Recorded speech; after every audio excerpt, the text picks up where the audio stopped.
Euro, what's good, cryptocurrency fans out there? Welcome back to the Everything Altcoin channel. Today we're going to be talking about how Polkastarter changed the game and the landscape of cryptocurrency as we know it right now. Because of Polkastarter, there's now a whole section of launch pads on CoinGecko. They kicked off something that is pretty big that actually can make people a lot more money in the bear market when it comes down, because I do believe that launch pads will be the only way to make money in the bear market, because you are able to get in these projects fairly early in the bear market and make your however many X's there will be in that project in the bear market. So I do believe that will be the only way to make money in the bear market. But as of right now, during this bull market, launch pads are the way to go. They are making people a shit ton of money, man, a shit ton of money. But before we get into, I'd like to ask you guys to subscribe to the channel if you guys haven't already. As you guys can see, we reached our goal of 5k subscribers, so now we just want to hit a 2x from here using crypto terms for subscriber count, so we're going to hit a 2x. The next goal is for us to hit a 2x from here, which is 10k subscribers. So if you guys want to help out with that, hit that red subscribe button. Don't forget to like the video, comment anything in the comment section down below, and most importantly, hit that bell button to get notified every time I upload a new video. And check out the description down below for the Discord and the Patreon. Let's get right into it, guys. Polkastarter, the big dog of the, well, not the big dog anymore, essentially, in the launchpad section. As you guys can see, paid is the largest launchpad on CoinGecko as of right now in terms of market cap. Radium, I haven't heard of Radium, didn't look into it. But then next you got TrustSwap, who's just in my eyes, TrustSwap is in second place, because I don't know what Radium is and what they have launched so far, right? So you got TrustSwap in second place, Polkastarter in third, then DAOmaker above BSC pad, right? So essentially all chains are actually having their own dedicated launch pads. As you guys can see, Binance Smart Chain has gotten BSC pad, BSC starter. Polkadot has gotten Polkastarter paid network pools. Even Mantra DAO is even on here too, right? And then Avalanche, that upcoming blockchain, they will have their own launchpad, Avalanche, right? And then you got Solana with Soul Starter. So it's very interesting how Polkastarter really changed the game on how everybody is looking at launch pads as of right now. People do complain about how it is expensive to get into Polkastarter IDOs, but Polkastarter came out a while ago, guys. Before like the launch pads was even a thing, Polkastarter was the first launch pad out. It was below 20 cents. You guys can check on my older videos on YouTube. I was telling you guys early of Polkastarter, get into Polkastarter, and it was under 20 cents. Hit an all-time high of, like, let's go look at Polkastarter actually. It did hit an all-time high of $7.51 from 20 cents or below 20 cents up to $7.51. That is pretty freaking huge. A big run up for Polkastarter, which changed everything for everyone else in the game at this point in time. Right now, yes, Polkastarter is fairly expensive to get into, because the minimum barrier of entry is 3k polls, and that is $12,000 as of right now. So I do agree with a lot of people that this is fairly expensive to get into, right? And then you got to play the whole lottery game to see if you get whitelisted. Then if you get whitelisted, you got to go through a whole nother gas war to essentially get your tokens if you get whitelisted, and not to mention the KYC process and all of that for Polkastarter.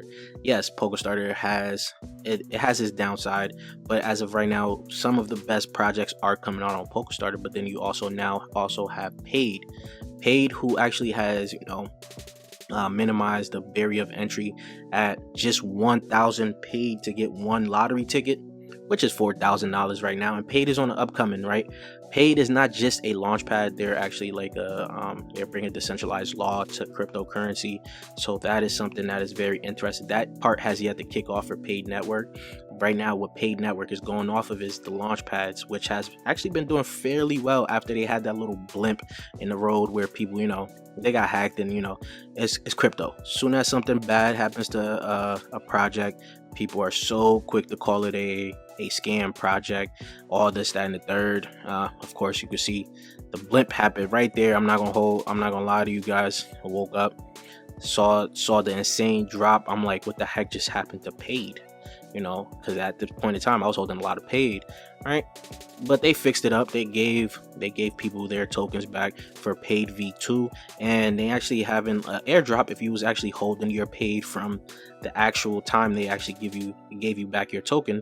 They're going to have an airdrop. I forgot how long it was going to be, but you got to hold your paid from the time that they gave out the new version of paid network.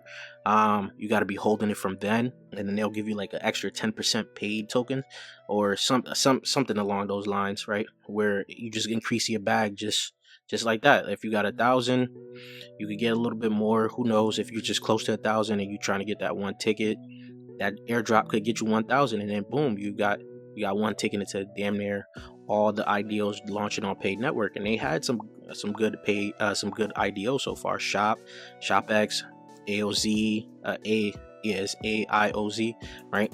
The data competitor. So this is another one that's actually doing fairly well, and it actually has a bigger market cap than Polkastarter. Then pools. Now, I've been covering pools finance for a while. I told you guys they need a good project for them to actually bounce off. They had a little blimp on the road also. They became stagnant around like $20, and then as you guys can see, I got the 90-day chart, right? They got up to like $20. As you guys can see, they've been fluctuating from $20 for a while, right? For a while. Then it got down to the high teens, and from there on it just blasted off to all-time high just 3 days ago of $65, guys.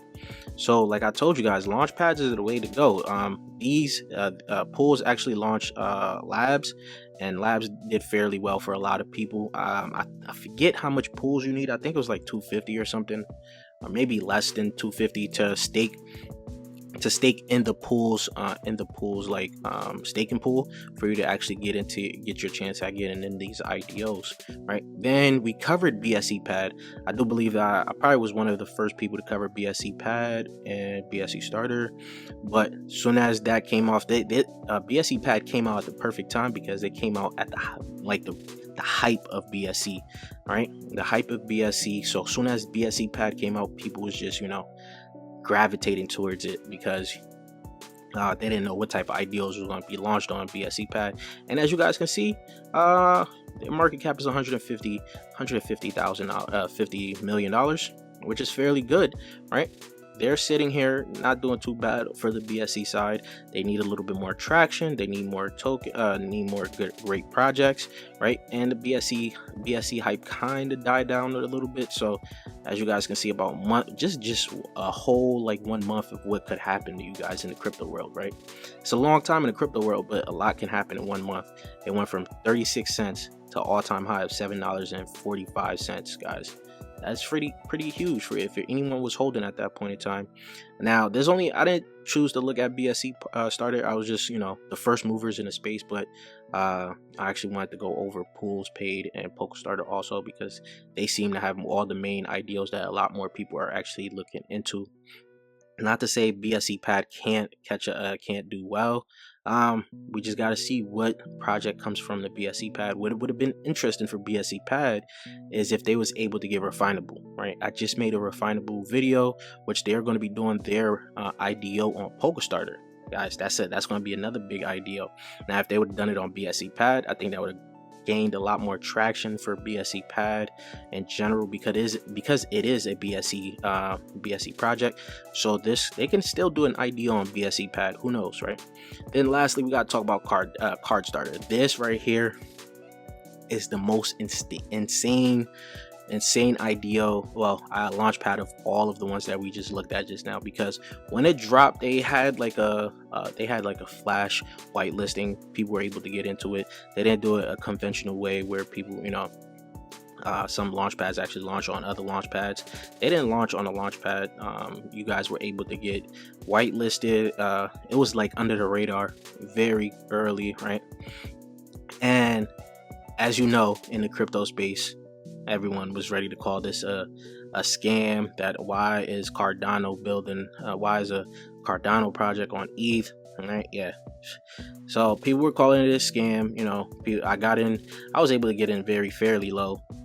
But I did not also sold early. Also, I did sell early because I did, like I said in my other video, I was not expecting what I seen out of BSC pad, right? At all. I was not expecting that, but they're doing fairly well right now. They're doing fairly well.